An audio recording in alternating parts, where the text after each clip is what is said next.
Good evening, I'm Councillor Anna Rothery, Lord Mayor of Liverpool. I'm here today at Worldwide Wednesday to talk about my personal, professional and political journey to becoming Liverpool's first Black Lord Mayor. My name is Lawrence Westgaff, I'm a historian of the Atlantic world, and tonight I'm going to be lecturing on Liverpool and the slave trade for Worldwide Wednesdays. My name is Michael Dugan, and I'm here tonight to talk about Boris Johnson's vision of the future relationship between the EU and the UK, and I'm really pleased to be here at this Worldwide Wednesday event in Liverpool.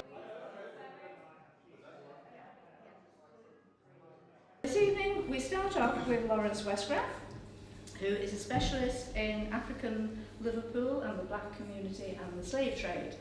Nice to see so many people here this evening. So I'm going to talk about how Liverpool's position as probably the preeminent European transatlantic port helped to shape its place within not just Britain but within Europe.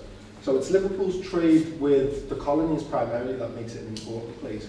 But over the 200 years from about 1700 to about 1900, those connections continue to develop and we become one of the most important ports in the world. You have to understand that it wasn't just the transatlantic trade in people that helped to make Liverpool an important place, it was also the trade in the goods that they produced, primarily cotton, sugar, tobacco, and all those things that we know aren't very good for us, but we all like to consume. So I'm going to talk about how that involvement in slavery and the slave trade developed the beautiful architecture that we have in Liverpool in a number of different ways. So I'm starting with a quote from Ramsay Muir, who in 1907, he wrote the book that was used to celebrate Liverpool's 700th anniversary from when it received its charter from King John. And the quote, as you can read, says, "Beyond a doubt it was the slave trade that raised Liverpool from a struggling port to be one of the richest and most prosperous trading centres of the world." And that's very much seen within our architecture, within the public realm. So you'll all be very familiar with this beautiful building in Sefton Park. It's the Palm House. It was paid for by a man called Henry Yates Thompson, whose maternal side of the family had owned plantations and received large amounts of compensation. And the compensation claims of the 1830s, indeed, the year that he was born was the year that slavery was actually abolished in the Caribbean, in the British colonies. Now, he was also something of he was quite a learned man himself, and he paid for a set of statues to go around the building. One of those statues is of a man called Columbus.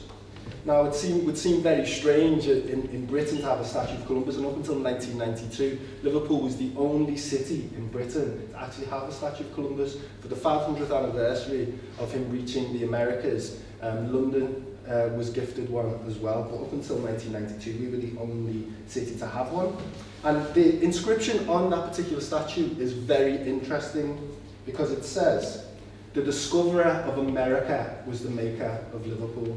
So we all know that Liverpool goes back to, before 1207 that we received our charter, but Liverpool was not an important place up until the beginning of the 18th century. In 1699, Liverpool only had a population of about 5,000 people. From 1699 to 1800, Liverpool's population goes from about 5,000 people to 80,000 people. Now that might not sound like a lot today, but that made us the second largest conurbation in the country. Only London had a larger population than Liverpool at that time. And that was done primarily through trade. You know, natural increase could not account for those numbers. It was people coming from other places.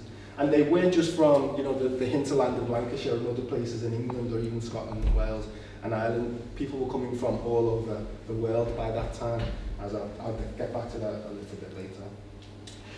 Wealth accrued through slavery was used to adorn the town, not just with beautiful buildings, but the institutions that they housed. So wealth accrued through slavery was responsible for the establishment of many of our most important cultural institutions. The Lyceum being the building that was used to house the Liverpool Library. Liverpool had the first public subscription library that was found in the country, that was founded in 1757. And then in 1802, many of the merchants got together and paid for the building, to get Thomas Harrison to come to Liverpool and build the beautiful Lyceum building. And some of you may have visited the reading room in there. It was most recently erected. Another one of the very important buildings that we have in Liverpool was the Royal Institution. Again, this was founded by merchants who'd made an awful lot of wealth both through the slave trade directly and also owning Caribbean plantations. The Royal Institution, according to Henry Ormerod, who's the only historian of the institution, was undoubtedly the forerunner of Liverpool's university. So although Liverpool University was founded in 1881, it didn't just come out of a historical vacuum. It was very much off the back of the work of this particular institution. Some of Liverpool's abolitionists were also involved, men like William Roscoe, and the collection of paintings that was housed at the Royal Institution was the foundation of the Walker's art collection. Reason why we have what is considered to be the National Gallery of the North. We have the only national collections of museums outside of London, which means that we get our funding directly from central government because our museums are considered to be of such high quality. Another building that was basically bankrolled by individuals who made their money through the slave trade was the Blue Coat, probably one of Liverpool's most prestigious schools.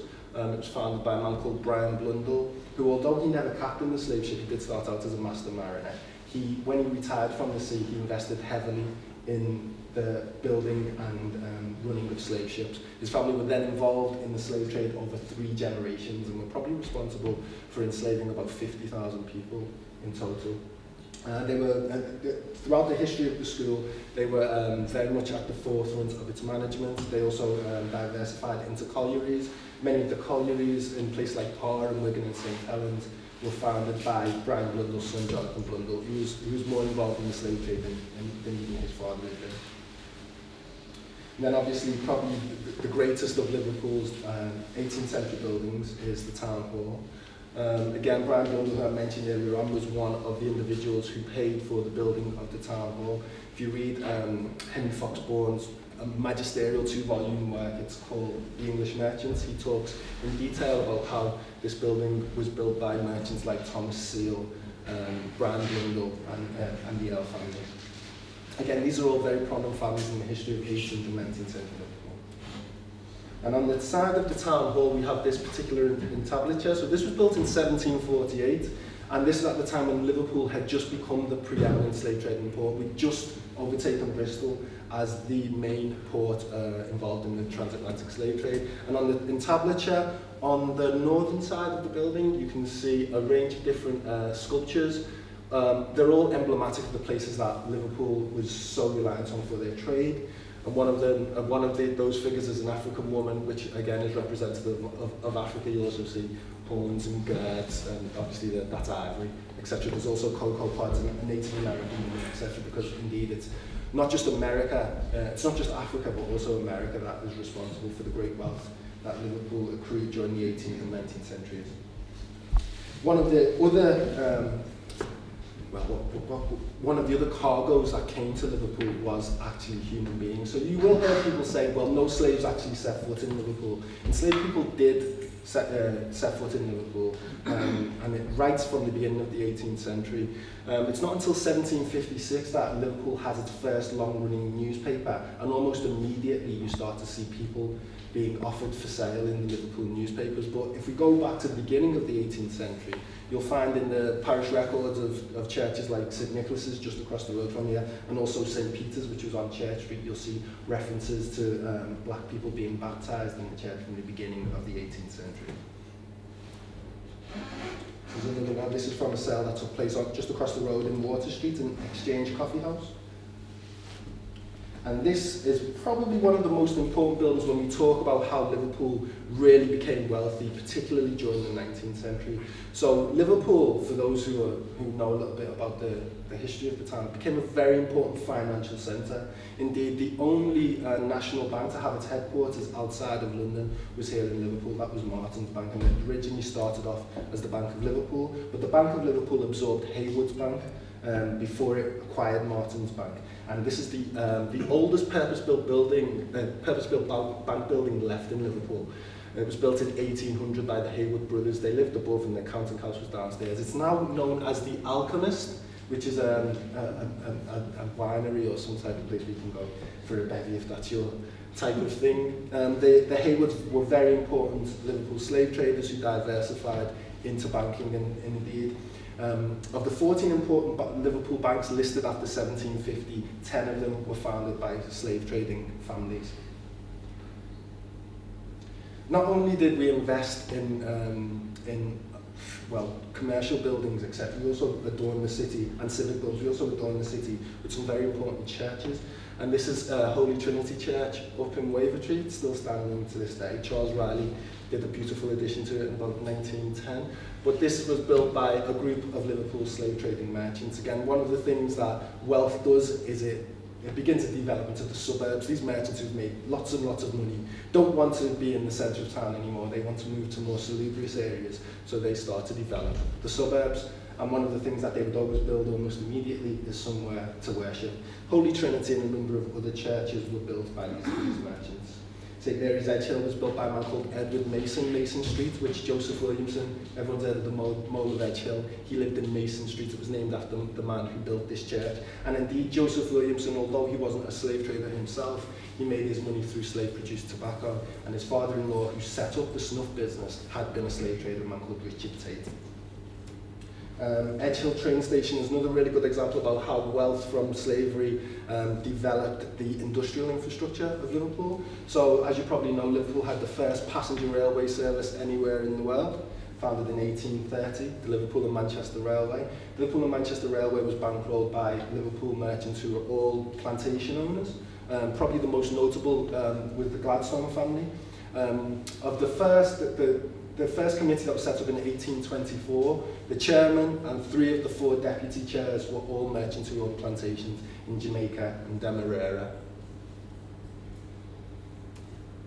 Here we have Blackburn House, which is now used as a centre for women's education. It originally started off as the home of John Blackburn. John Blackburn's family were also slave traders, and they invested in the building of canals. So you think of the Sankey Canal, the first true canal of the industrial age that was financed by the father of the man who lived here. They ended up owning most of the land around what is now the top of Hardman Street. They owned all the land around there, going right across to where the Wellington Rooms, the Irish Centre was now, is Great Orford Street. That's named after their estate out in Warrington, where they'd originally started. Again, I told you, mentioned earlier about how people migrated to Liverpool from other places, the quintessential boom town. You know, people went west, as in go west, my son, coming to Liverpool, and this is where they would make the fortunes, and the Blackburns certainly did that. Eventually it was bought by George Holt. George Holt's family were abolitionists, but they made their money through slave-produced cotton. So now we have this strange dichotomy of people who were against the enslavement of people, but they were reliant on the goods that enslaved people produced for their wealth. George Holt is the man who gifted it for the house to become the first girls' high school in the city in the 1840s. Woolton Hall. Woolton Hall is really important. Sadly, it's derelict at the moment, but it's really important as the only completed work that we know of the great architect and interior designer, Richard Adam. Sadly, this building is currently derelict, but it's certainly empty. But again, this was the Adam Commission was done when it was in the ownership of Nicholas Ashton, who was the partner with John Blackburn in the development of the Sankey. Both of them were slave traders and salt merchants. And here we have Faulkner Square, our only completely intact Georgian square left in Liverpool. Now this for me really tells a story, because is everyone familiar with this square? Okay, well if you go in there and you read the actual information board that you'll see in there, it tells a total fantasy story. I don't, if there's anyone from the council here, I don't know who financed it or who commissioned it, but you know, it tells a total fallacy about the individual who actually was who the square is actually named after. It says he was a military man. And he wasn't a military man. What he did was, through the money that he made through the slave trade, he financed the raising of a militia. And in those days, when we fought against Napoleon, if you did that, they gave you an honorary commission. So he never fought a day in his life, but he got an honorary commission because he gave some money for the establishment of a regiment of militia. And so the board says he had this storied military career which he never had. He was a Liverpool slave merchant. He then diversified into property speculation, as many of them did. And that's one of the reasons why so many of the streets in Liverpool are named after Liverpool slave merchants. Not because they were slavers, we weren't glorifying them for that. It was simply the individuals who were responsible for the development or owned the land on which this street was built, was really great. Many of our beautiful green spaces, again, I think you'll find that Liverpool has some of the most beautiful public parks anywhere in the country. Apart from the ones that were public from the very beginning, many of them started out life as the estates of Liverpool slave traders. And Reynolds Park, I don't know if any of you are from the Walton area, but that's probably one of the best examples. This was actually laid out as an estate by a man called John Weston, who again was another Liverpool slave merchant who built the house that was on the site. Sadly, that burnt down a few years ago, but the walled garden is still intact. Again, it's not just in the leafy parts of town to the south of the city centre. Many of the parks in the north, places like Newsham Park, Walton Hall Park, all started off as the estates of Liverpool slave merchants. And another one downside, see, I'm from the south end, so I tend to go to these places. This one is Allerton Tower. Allerton Tower was originally the home of a man called Hardman Earl. I mentioned the Earl family earlier on. It was built by Harvey Lonsdale Elms, the man who built our beautiful St George's Hall. After he received after he won the competition for St George's Hall, many of the Liverpool merchants commissioned him to build their country piles.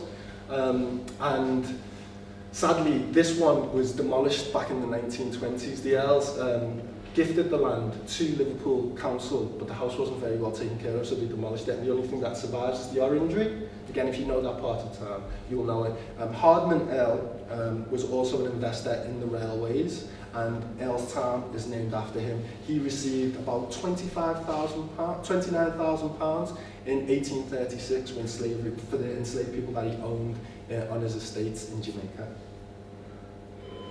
Here we have Springwood. Again, Springwood's actually named after an estate in Antigua. It was owned by a man called William Shand, who made his money in Antigua and named Springwood after, the estate in Antigua was named Springwood and named his Liverpool estate, which he retired to after that place. Barring Park again, John Williamson, another Liverpool slave trader, that's out in Highton and Roby. That was the beautiful house that was originally built on the estate. That's sadly gone today. But again, it's another one of these estates, one of these beautiful green spaces that we don't really know much about, but which has its origins in wealth accrued through slavery. St Anne's Church, the same way. This is a man who you'll all be familiar with. Is everyone familiar with the Booker Prize, Britain's most prestigious literary prize? Well, one of the individuals who contributed to the building of this church was a man called Josiah Booker.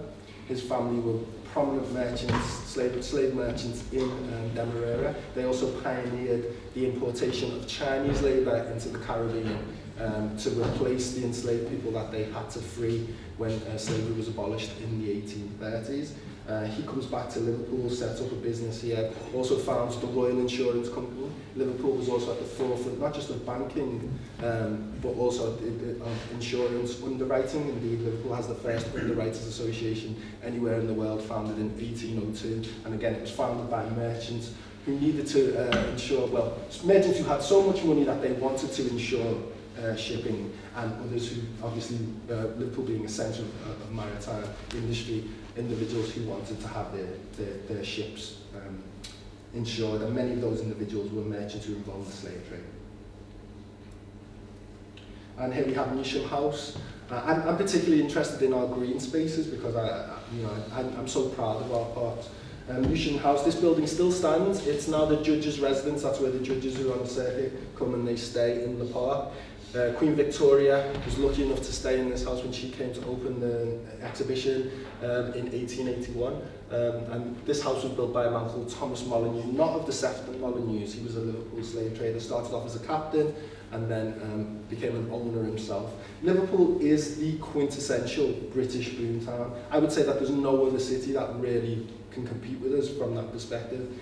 It's a city that doesn't have a great history going back. It's a town of small beginnings. But within a 200-year period, literally it went from a sleepy little fishing hamlet. Again, it only became a separate parish in 1690. We didn't have a parish church until 1699. And as I said, by 1800 it was the second largest conurbation in the country. By 1900 it was probably, well, I would consider it to be the second city of the British Empire by that time. And this was done primarily through trade directly. It wasn't a town of guilds, it was a place where people could come here, and as long as you had enough money to get yourself started, you could go off and make yourself a fortune. I would say it's the quintessential boom town, and many people did that. You know, lowly individuals, men who'd come down from Scotland, the Gladstone family, for example.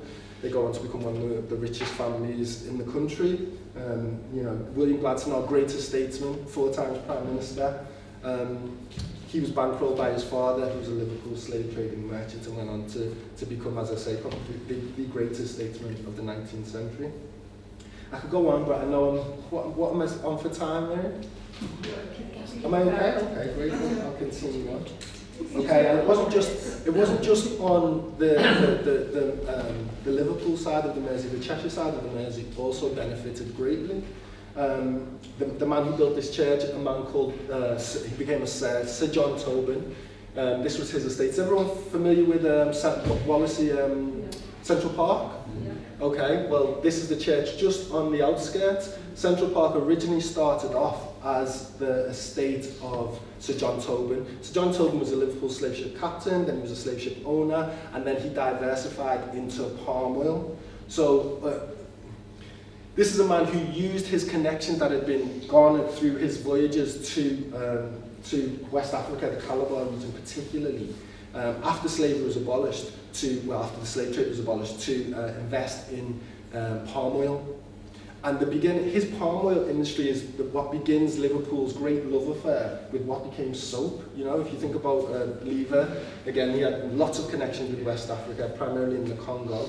But this man, John Tobin, was one of the pioneers, along with the Horsfall family. Again, if you know about the Horsfall churches, they built lots of stunning churches in Liverpool, many of them Grade 1 listed. Those two were the 2 main families who were involved in getting Liverpool really fixed, set up in the palm oil industry, which bankrolled the city for, again, about another 70 years before that started to lose the great value that it did. And then obviously during the 20th century, Lord Leverhulme was very much involved in the development of the palm oil business and to make his soap at Portsmouth. And for me, this is probably the most iconic building that has a connection to Liverpool and slavery. Now, you might look at this building and say, well, how can that possibly have a connection to slavery? That building wasn't built until 1904. So one of the things that the apologists, I will say, for the slave trade say is, well, you know, after 2 or 3 generations, that money disappeared, you know, most of them become bankrupt, etc. Well, this building kind of sets that somewhat on its head. So as I said, this is a building that was built in the foundation stone was laid in 1904. But if you go in this building and you look by the bishop's seat, you'll see a memorial to a man who died in 1796. 1796, that's more than 100 years before the foundation stone was laid. How can this individual have a memorial in there? Well, I'll tell you why, because the largest single donation that was given by an individual was by a woman called Adelaide Watt. You may have heard, any National Trust members may have heard of her name. She was the final private owner of Speke Hall. She never bought Speke Hall. It was acquired for her by her great-great-uncle, Richard Watt. Now, Richard Watt, citizen of Liverpool, 1724 to 1796, he'd made his money in the buying and selling of enslaved people in Jamaica. He was the factor. He was the one who brought the merchants who owned the ships into contact with the merchants who owned the plantations, and for every individual that he sold, he got a percentage. He became fabulously wealthy. Many of these merchants who went over to Jamaica stayed there about 10 years, and they came back with enough money to live a really comfortable life. Richard Watt was one of the richest men in the country when he died in 1796. He had more than £600,000 in cash, not including his property he bought the Speke Hall estate, and he also bought a large estate out in Yorkshire, Bishop Burton. It's now part of Hull Agricultural College. Richard Watt, when he purchased Speke Hall, the building was derelict. The Beauclerk family who'd acquired it through marriage to the Norrises didn't care about this, you know, they were based in London. They didn't want anything to do with marshy old Lancashire. So they just left it to fall into rack and ruin. As long as they were getting their rents from the tenant farmers, they didn't mind. So when he bought this in about 1795, not long before he died, the Great Hall, has everyone visited Speke Hall? If you haven't visited, you must go. If you go into the Great Hall, when he purchased it, that was being used as a cowshed.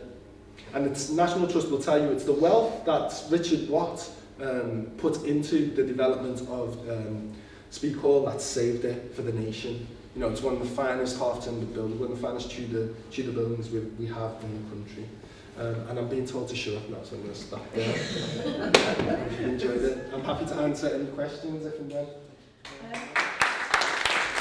Our next speaker is Anna Rothery. She is the Lord Mayor of Liverpool. Tremendous work that you're doing, Lawrence, honestly. It's been a journey of like, even for me, and I thought I was well read in the history of Liverpool and slavery. But, I mean, I've come along to talk about my journey, which has got no images. You'll have to use your imagination. And so I'm going to talk about my journey and how all these hundreds of years later, how I became the first Black Lord Mayor of Liverpool. And it's quite it's a double-edged sword really for me, because although I was really proud and pleased to become the Lord Mayor, it was tinged with some anxiety and reluctance and sadness as well. So I'll talk about my journey. So born in Liverpool, grew up in Belvedere Road. So I was born in Liverpool in 1962 to a woman who was from the UK, from Liverpool. My father came from the Caribbean, from Jamaica. And he arrived in the late 50s. So possibly you could sort of associate his journey with the Windrush generation. And so a typical story, well, maybe not so typical, maybe not that often talked about. My mother was completely disowned when she met my father by her family.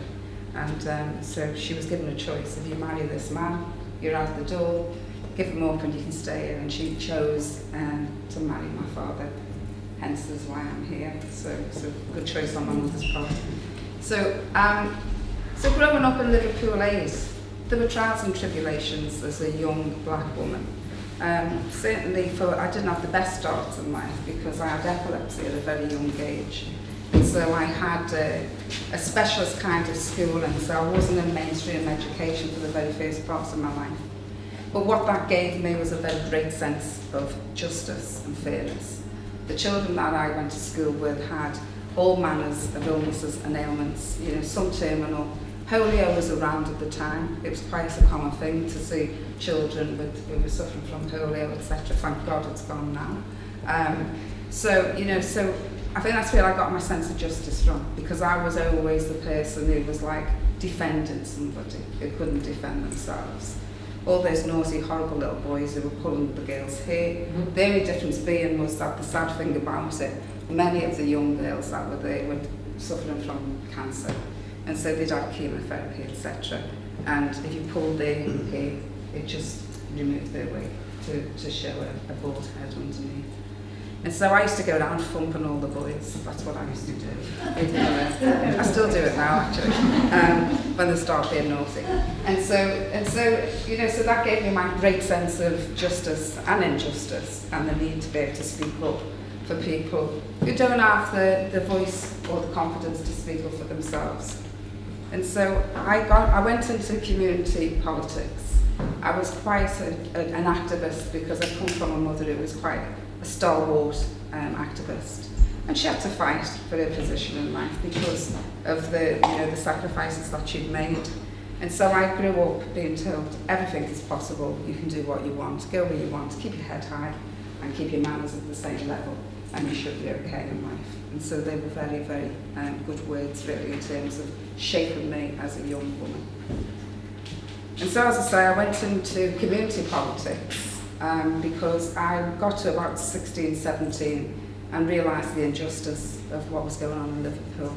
I didn't really experience racism until I was about 17 because I was cocooned in a community that was so diverse and so wonderful and fabulous. We didn't really know about racism because it was so, it was just a wonderful place to grow up in. And so when I ventured out and I got my first job, I went to work in one of the big stores in the city centre.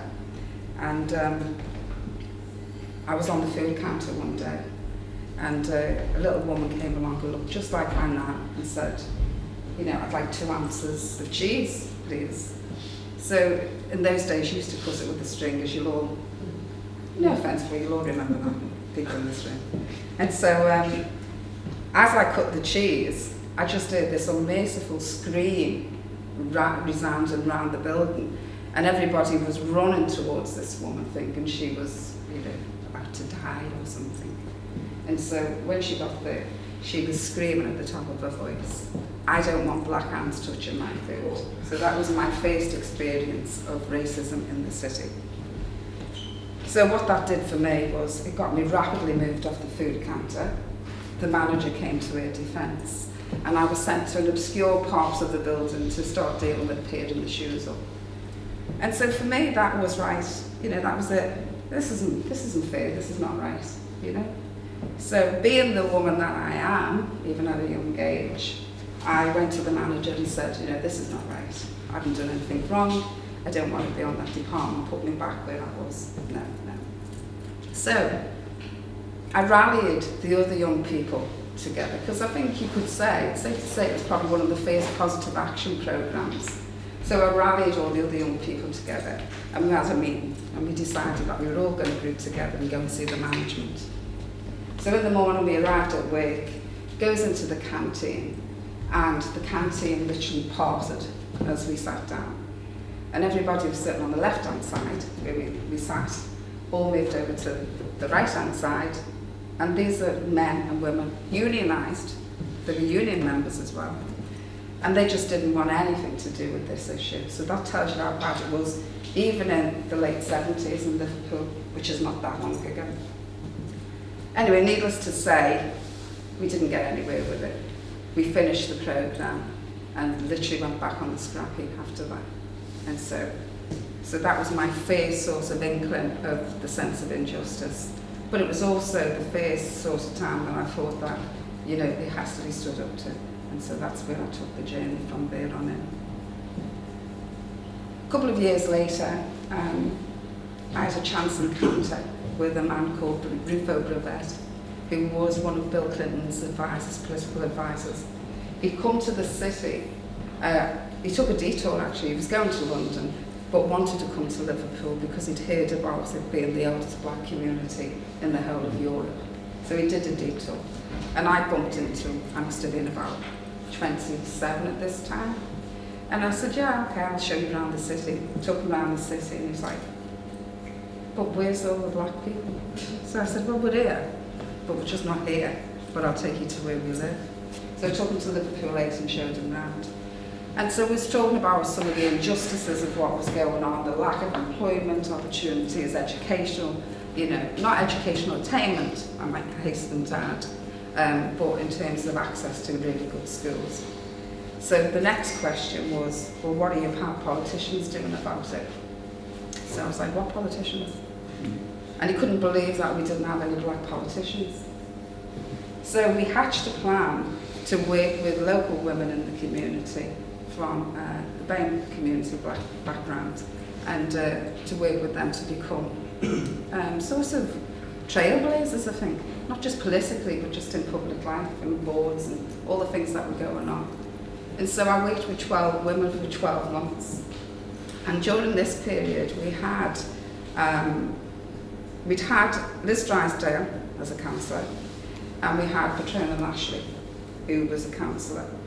And it never ever come to any fruition. Both had a really difficult time. Patrona's plight was a lot worse because she was the Deputy Lord Mayor. So Patrona would have been the Lord Mayor had she have lived in order to take that role up. She had an awful situation where she was attacked by the press about her lifestyle and, you know, her background. But, you know, it was motivated by many things, not just about her personality or her character. There were many issues in the background for the way she was so appallingly treated. And so all of the women that I was working with decided that they didn't want to go forward. And rightly so, because who would want to? So talking about how many women had brothers or fathers or sons that had been, you know, criminalised and demonised during the stop and search with the pace and the sus stuff, and prior to the riots or the uprisings in Liverpool 8. So they were like, well, I can't go forward because somebody will do a story on me. My brother was arrested in 19 whatever. And, you know, and these were the kind of things that were stopping people coming forward. But my response was, you have to embrace that, because we're all a product of our environment. That was out of our, you know, gift. We couldn't change that. So I'm saying embrace that and use this as a positive to go forward and be a really good political leader who knows about the issues, the pressing issues, and know about people's backgrounds, but they still said no. So I ended up working with lots of different parties, because it wasn't just the Labour Party back then. I was working across the board to ensure that our women would get the best chance to stand politically. And lots of parties were like, yeah, we'll take the women through the process, etc. But there was only me left. So I remember speaking to Ian Hearn at Westminster, one of the journalists, nicknamed the Werewolf of Westminster. Lovely guy, not werewolfish about him at all, to be honest. And saying, this is my predicament. These women won't go forward because they're so fearful about the treatment that they're going to receive. So he said, Anna, you're going to have to do it. And I'd have no aspirations to get politically involved. I was always about education, teaching, etc. And so I did do it, thinking I'll do it and I'll do it for one term. So I did it, and the first thing I did was write a story. And I said to Ian, what am I going to do? He said, Anna, write your own story. Before the press get hold of you, you write your own story. So I wrote this double-page spread, sent it to Ian and said, will this do? And he sent it back and said, I'm not touching it. We'll get it published in the Echo. So off it went into the Echo. And it spoke about, I've got 4 brothers. 2 of them had been demonised through the system. One of them, the youngest, had been, charged with sitting in my mother's taxi, because my mother was a taxi driver. He'd been charged with attempted theft of his mother's vehicle, which was ridiculous. And so I put it out there, and I basically said, this is me. This is who I am. This is my background. Strangely enough, the press have been very good with me in this city. In fact, they've got me onto a few scrapes, I might add. And so that's what happened. I went forward. But very naively, I thought I was going to go into being a councillor for one term. I thought I could transform the face of politics in this city. And before we knew it, we'd have every culture and faith represented in our city council. How wrong was I? So 15 years later, moving swiftly on, 15 years later, the trials and tribulations of bringing this city into this age, with this history that Lawrence was talking about, is being about changing the whole culture and psyche of the city and all of the establishments within it. And it's been challenging, to say the least. But I got my tenacity from my mother, so I'm still here and I'm still fighting the good fight. But I'm proud to say that this year we've managed to get 6 black councillors. I was the only black councillor for 6 years after being elected in 2006. I was the only black councillor in the council for all that time. It was one of the loneliest places you will ever find yourself. It was very, very challenging. So now we've got 6 black councillors. We've got our first black MP, I'm proud to say, and we've also got our first black Lord Mayor in the city. And so for me, something that I thought would take 4 years has taken a large portion of my adult life to achieve. But we're not going to stop there, because we're bringing Operation Black Vote back to the city.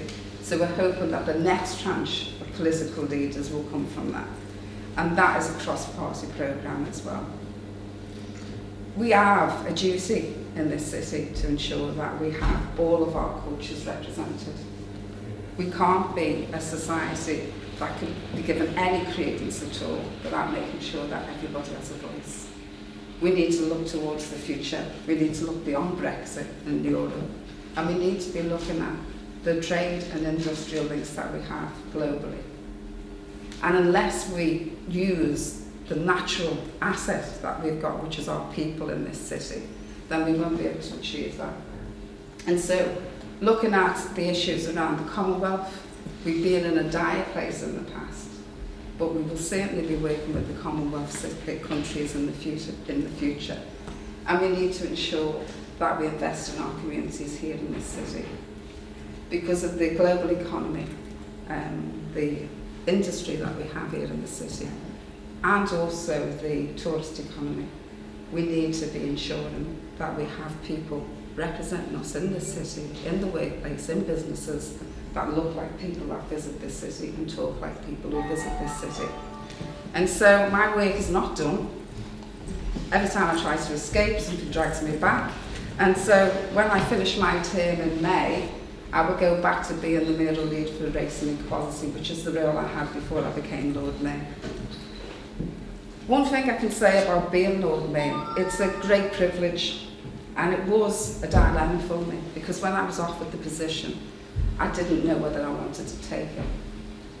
That decision was somewhat taken out of my hands because one of the opposition parties decided to leak it before I'd even made a decision about it or even spoken to my family. But since I was sort of thrust into the position of being Lord Mayor, it's been great because it's enabled me to speak with people who I wouldn't ordinarily speak to. Everybody thinks the politicians own the power in this city, but they don't. They're only a portion of the people who own the power. So it's enabled me to talk to the people who make the decisions about trade and industry, about business and education and employment. And I've been able to talk to them about the importance of equality and why we need to erase discrimination. And so I will continue in that vein until May. And then, as I say, I'll go back into my substantive post. But we can't rest on our laurels. We can't do that because we have to ensure that everybody realises that there's a duty of care for everybody, every person in this city, to make a stand and to also be very brave and bold, because the next generation of children coming through cannot be inheriting a life like the life that I had to live and my mentors and peers around me had to live. We have to embrace our culture. It is really the jewel in the crown of Liverpool. It's the intricate fabric that's been woven over decades, taking us from enslavement into empowerment, and we really must respect what we have. So thank you.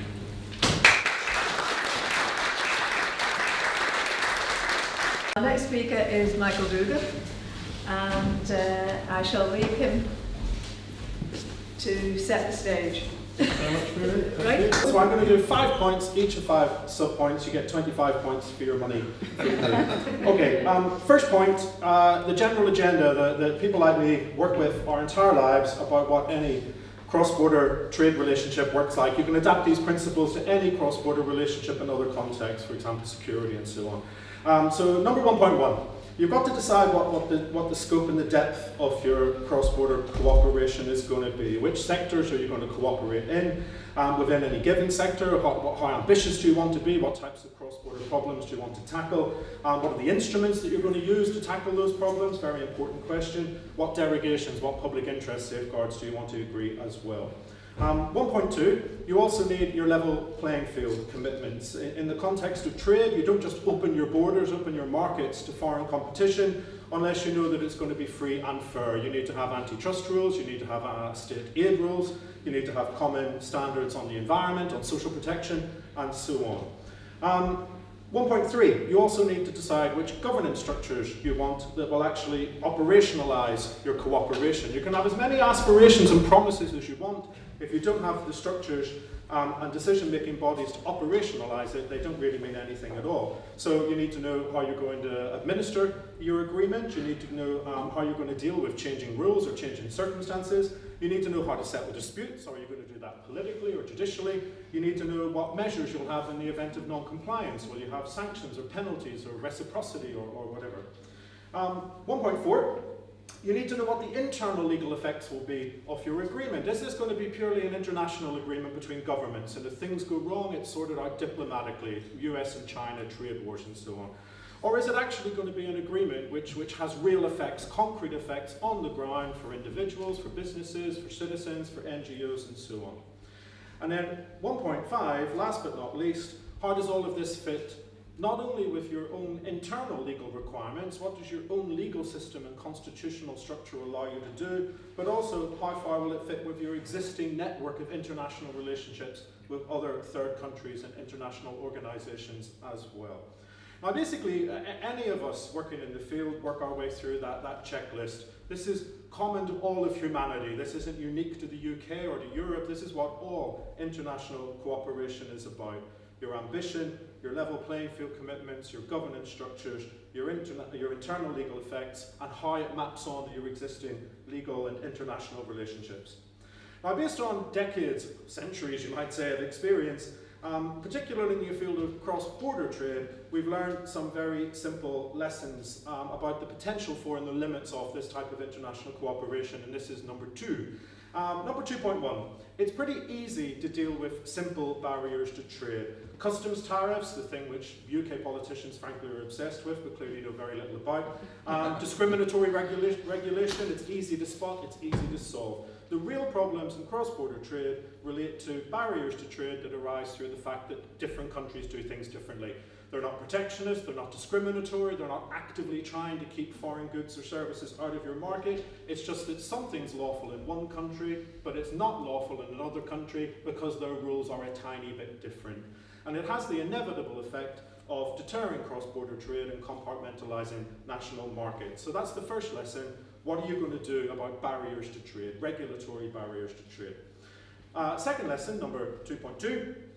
Regulatory barriers to trade are significantly more difficult in the context of services than they are in the context of goods. A good is just a physical object. You can regulate it, you can change it, you can monitor it, you can take it off the market. Whereas services are intangibles, they are much more about competences and skills and qualifications. They often involve ongoing supervisory requirements to try to monitor activity over a period of time. Services are simply much more difficult to deal with than goods in the context of international trade. Number 2.3, the more ambitious you want to be, the more obligations you have to have. It's a simple equation, it's very obvious. But basically, if you want to have an integrated system of cross-border trade, then you need to have greater ambitions for the problems you want to tackle. You need to have more penetrating instruments of market regulation. You need to accept more extensive level playing field commitments so as the markets are free and fair. You need to have much more powerful and effective governance institutions to administer the agreement, to settle disputes, to deal with non-compliance, and you need to accept more rigorous internal legal effects of the agreement within your own domestic system. The more ambitious you want to be, the more commitments you have to have. Number 2.4, whether we like it or not, the way of the world is that size matters. Bigger countries are more powerful and they impose their will upon smaller countries. It's not a nice thing, but it's the way the world works. And it's the reason why it's actually very difficult for the global giants to reach sophisticated trade agreements between themselves. The Americans, the Chinese, the Europeans, there's a reason why there aren't that many big global agreements of a sophisticated kind, because they won't impose their will on each other. And really it explains as well why the question that often faces smaller parties to these international agreements is, how far are you prepared to accept one-sided terms and conditions as the price for greater economic integration and cooperation? 2.5, cross-border cooperation is not just a thing that you do, and that's it, it's done, it's an end state. Again, listening to UK politicians, you would never actually believe this. Cross-border cooperation is a process. It's a process about how to have dialogue, management, how to negotiate, how to refine, how to overcome problems in a constantly changing environment. And so the whole point of cross-border cooperation in the field of trade, but equally in security and so on, is to find a structured framework for a sort of interaction, a continuous interaction with each other over time under changing and challenging circumstances. Point number 3. The EU's external trade relations are no exception to any of these general rules and principles. On the contrary, because the EU is one of the big 3 global trade powers, its internal demands and its external practices actually play an important role in shaping all of this global economy and its lessons and its limitations. And I'll just illustrate it again with 5 points. 3.1. The EU isn't a state, it's an international organisation. It doesn't have inherent or unlimited powers, it only has the powers which are given to it by the member states through the treaties. And what that means is, in the field of international trade, that if an agreement is relatively limited and it falls exclusively within the EU's field of competence, then the EU itself can sign it off. But if an agreement has any greater ambition than that and it begins to touch upon the national powers of the member states, then the member states as well have to sign it off. And that clearly changes the dynamic of the negotiation entirely, because instead of just having to deal with the EU institutions and EU ratification, you have to deal with 30+ national institutions and national ratification processes. The dynamic of the negotiation changes completely. 3.2. The European Court of Justice performs a very important function in protecting what we call in the field the autonomy of the EU legal order. And basically what this means is that third countries are not allowed to exercise internal influence in the functioning of the EU itself. They're not allowed to have any say in the EU institutions. They're not allowed to change or try to change the powers and functions of the European Commission, for example. And importantly, no third country court or international tribunal is ever allowed to interpret EU law, because that is the exclusive jurisdiction of the Court of Justice. Number 3.3, when the EU signs an international agreement, it actually becomes part of EU law. The EU is an organisation which doesn't just sign treaties and they just remain international agreements in the international sphere. International agreements signed by the EU become EU law, and they actually occupy a place slightly lower than the treaties, but above all other EU measures, legislation, administrative acts, and so on. So actually, when the EU signs an international treaty, it means something to the EU, because it becomes a source of law for the EU, for its member states, for its citizens and businesses. And what that means is that the EU is obsessed with the idea of reciprocity. It does not want to sign ambitious agreements with countries that don't do the same thing. The EU doesn't want to find itself in a situation where it's signing trade agreements that become fully binding on it and fully enforceable within its legal system, but its contracting party just treats it as lip service and doesn't do the same within its legal system as well. 3.D. The EU places, I'd say, an overriding importance upon protecting the integrity of its own internal policies and achievements. Being a member state of the EU means something compared to being a third country. Being in the single market means something compared to having a trade agreement. Being in the area of freedom, security and justice means something more than just having an extradition treaty or police cooperation. And so for the sake of its own legitimacy, and we are talking here about its own legitimacy, the EU needs to demonstrate through its external relations that being a member state has value compared to being a third country. And then finally, 3.E, of course, the EU is a very active international actor. It has a whole network of existing relationships right across the world, and it has to judge each new agreement, each new treaty, each new relationship based on its potential impact upon its existing network of relationships. If we give this third country X, how might that affect our dynamic and relationships with the other range of third countries with which we already have agreements or with which we might contemplate ones in the future? So we have the basic rules of how the international legal order works. We have the basic lessons that we've learned over decades and centuries about what that means, and we have how they translate specifically into the EU context. Number 4. I held up 5 fingers there, didn't I? Number 4. Before the 31st of January this year, trying to work out the UK's position on what its future relationship might be with the EU, particularly in the field of trade, showed little awareness of any of the things that I've just said. It simply was totally divorced from the realities of how the world actually works. 4.1. During the referendum, the Leave campaign itself simply didn't offer any credible or coherent vision of what the future might look like. We all know this. It was a campaign that was based on falsehoods, on undeliverable promises, on incompatible fantasies. 4.2, after the referendum, the UK government, whether we liked it or not, of course I didn't like it, but it was its job to try and formulate something out of the chaos, something that could conceivably be presented as a coherent policy position. The problem is that the government decided that its policy position would be purely for domestic consumption and paid no attention whatsoever to the fact that it was actually going to have to ultimately negotiate with the EU itself. And this is, of course, the famous cake and eat it policy, that somehow the UK would discover the secret of international relations, which has eluded the rest of humanity for centuries, that you can have everything that you want, but you don't have to have any commitments or obligations in return. 4.3, the government really sort of put off trying to define what this cake and eat it policy would actually mean, how it would actually work in the real world for as long as possible, because they knew that when the crunch moment came, they would have to just simply make choices which they didn't want to have to sell to the British public in an honest and upfront way. 4.4, the balance of the promises and the expectations and the prices that had to be paid, which Theresa May tried to strike under her first withdrawal package, were really based on a sort of slightly misleading two-layered model. On the face of it, Theresa May was saying that she wanted a relatively distant relationship into the future between the EU and the UK. But in reality, the promises that she made related to Northern Ireland and trying to avoid a hard border between the Republic and the North, without, however, just ditching Northern Ireland and entirely separating it from the rest of the UK, meant that in practice, for the foreseeable future, the UK would remain relatively closely tied to the EU. So there was quite a divergence between the rhetoric of what Theresa May said and the reality of what she was actually promising to do in her withdrawal package.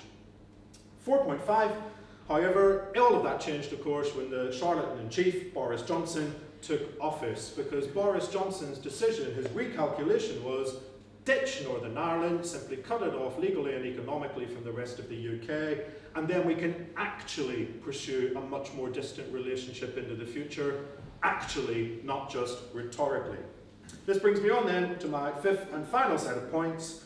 What have we heard this week from the UK government, and what do we have to look forward to into the future when it comes to its negotiating position towards the EU?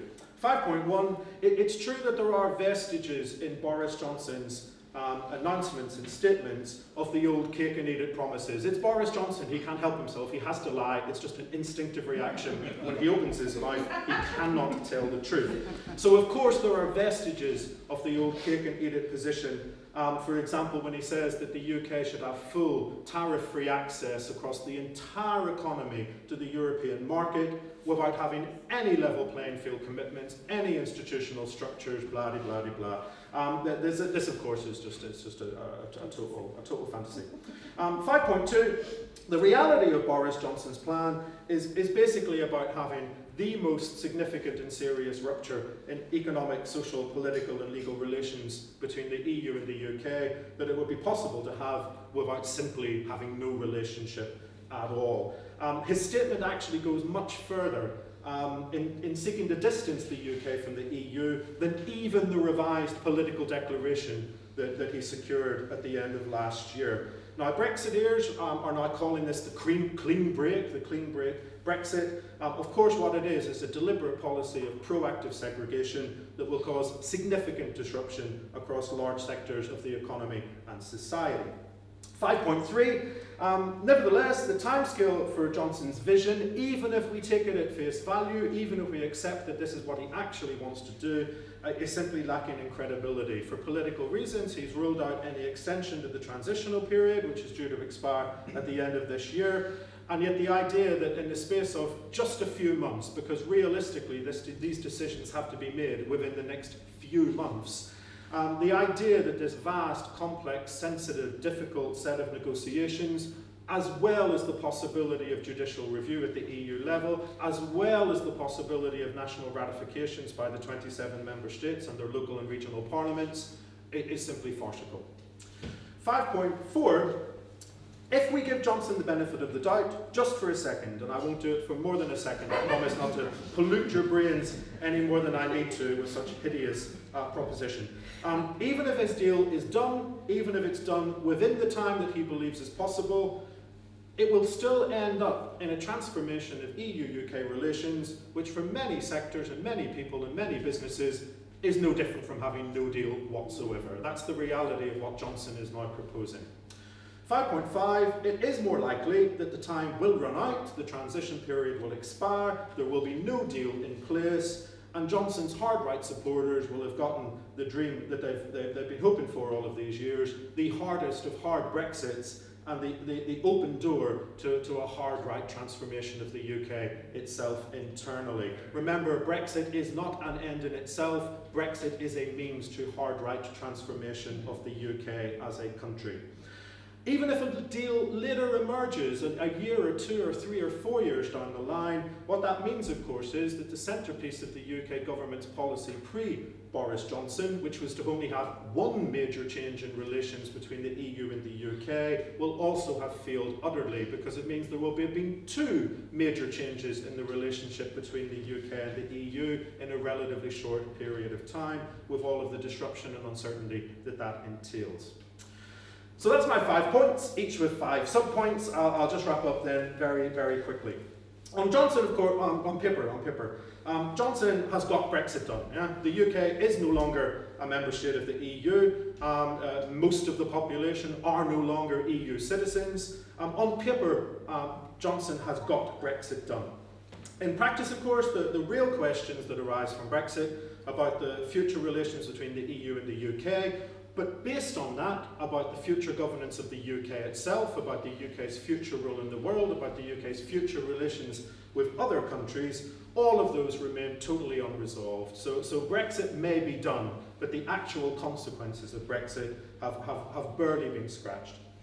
The direction that the government has now set us on really, I think, bears little relationship to most of the promises which were made by the Leave campaign back in 2016. But more important than that right now, I think, is this shocking disconnect that we see between the government's rhetoric, Johnson's rhetoric about how the UK is going to be this global power and a champion of free trade, and it's going to be marching around the world telling everybody how to run their countries and their economies, and the reality of the government's policies, which is to commit really what is the single biggest and most serious act of economic segregation that any country has committed in modern history. So there is a real disconnect between the government's rhetoric and its policies, and I think this bodes ill for our future internally as well, because a government that is so willing to say one thing and do another without any shame or any embarrassment is a government that we should all be deeply afraid of. Anyway, thank you very much for your attention, and thanks